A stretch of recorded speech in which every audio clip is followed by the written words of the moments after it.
Welcome back to the channel, everybody. Monday Night Raw last night, September 16th in Portland. I'm sure that entire venue smelled like... Smell shine. Well, folks, as bad as that arena smelled, the show didn't help that stench die down, mask it at all, because for the third week in a row, I think the show was just just shit. It was shit. I can't sum it up any better than that, and we're not even into the video yet. So, without further ado, without any more delay, ladies and gentlemen,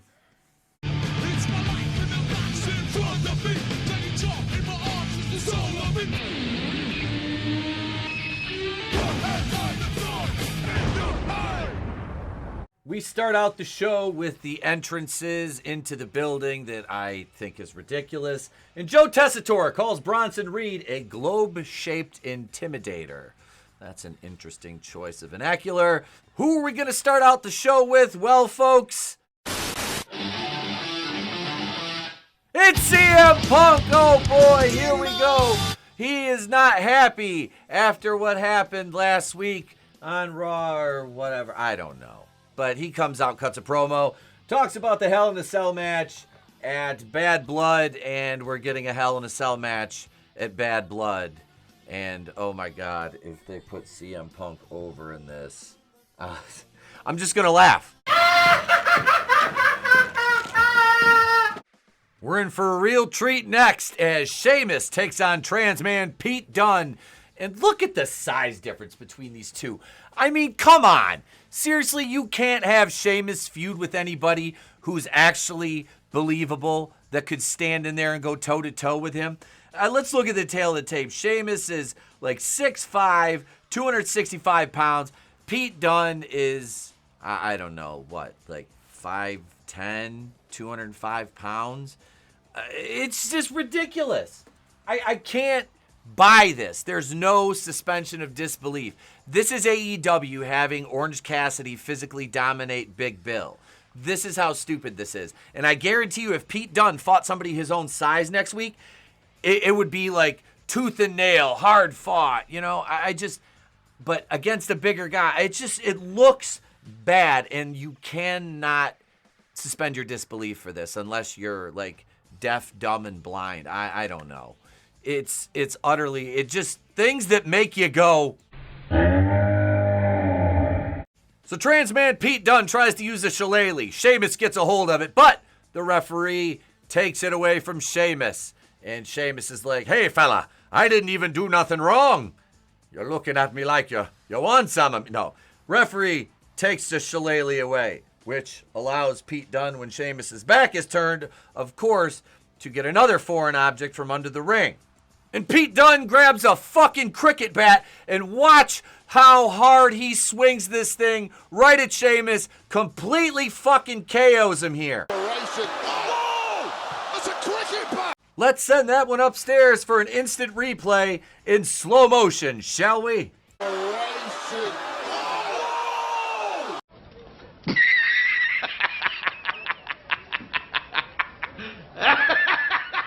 Dunn kicks Sheamus in the face and then hits a fucking pinfall victory on him in what is a... Jesus, this may as well be an intergender match. Oh my God.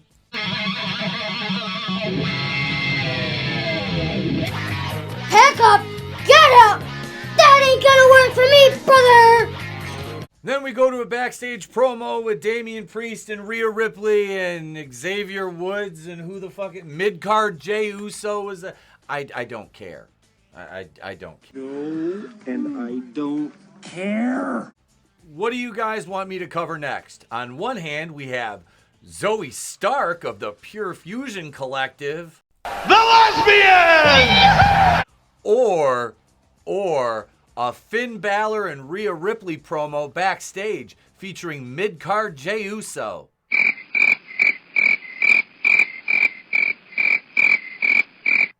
Let's see. We've got rock, paper, scissors, shoot. Let's talk about the Zoe Stark match. By Natty, right back to her. Schoolboy and the win! So next Monday night on Raw, Braun Breaker, the Intercontinental Champion, will face another mid-card guy that is physically well beneath him in the form of Jey Uso after having dispatched Sami Zayn after they put Sami Zayn over clean. Why do they make this guy work jobbers? It's just because Jey Uso's a jobber. But let's go on with this promo, and I'll hit all the important things. And Braun lays out Jey. Braun goes for his spear. And, of course, Jey spears him with all the fervor that a 225-pound guy can muster against somebody that's 265 pounds and built like a wall. But, hey, Jey Uso is so over, Jesus Christ. The guy sells T-shirts because people clap like trained seals and say yeet in the crowd. JD McDonough, Finn Balor won the tag team titles in June. This is their first title defense. Tell me you have a problem with your tag team division without telling me you have a problem with your tag team division, WWE.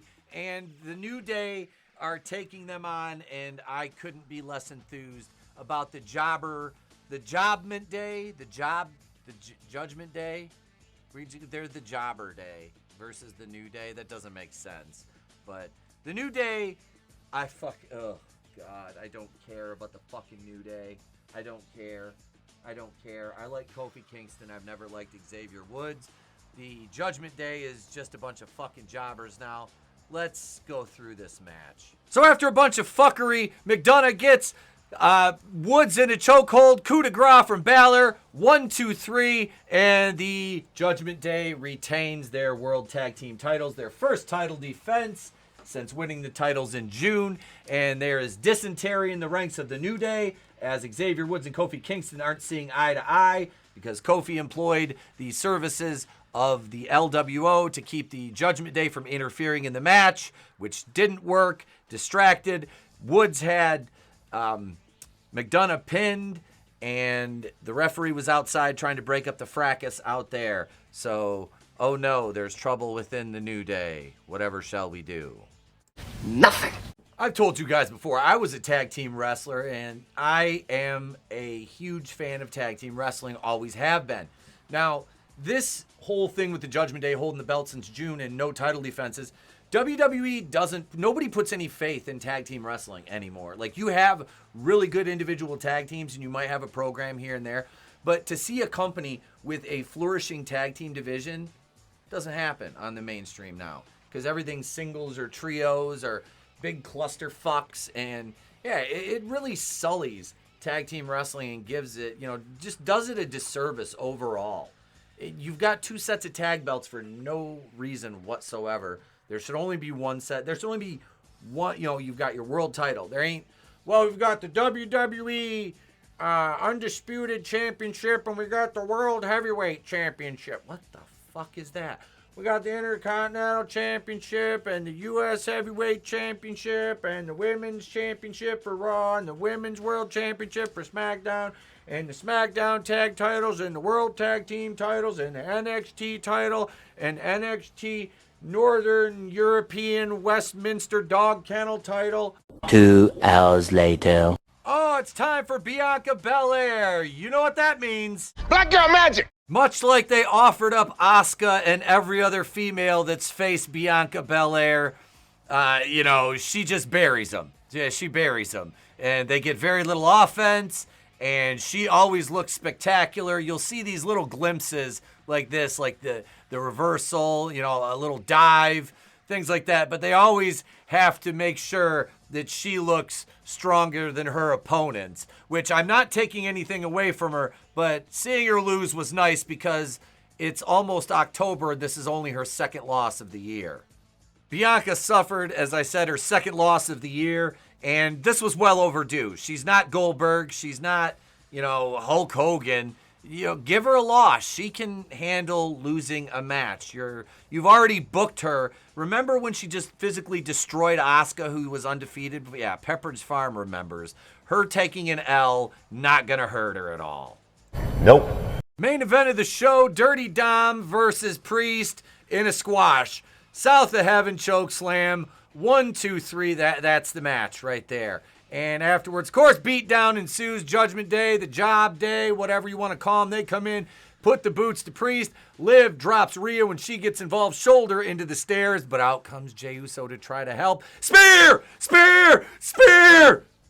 It's Steiner. And then Oblivion on Rhea. Couple coup de grace. And that's how we end Raw. The jobber stable takes out Damian Priest and Rhea Ripley, leaves them laying again.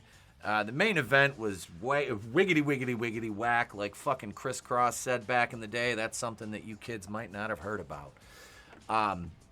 This was just a boring as fuck episode of Raw.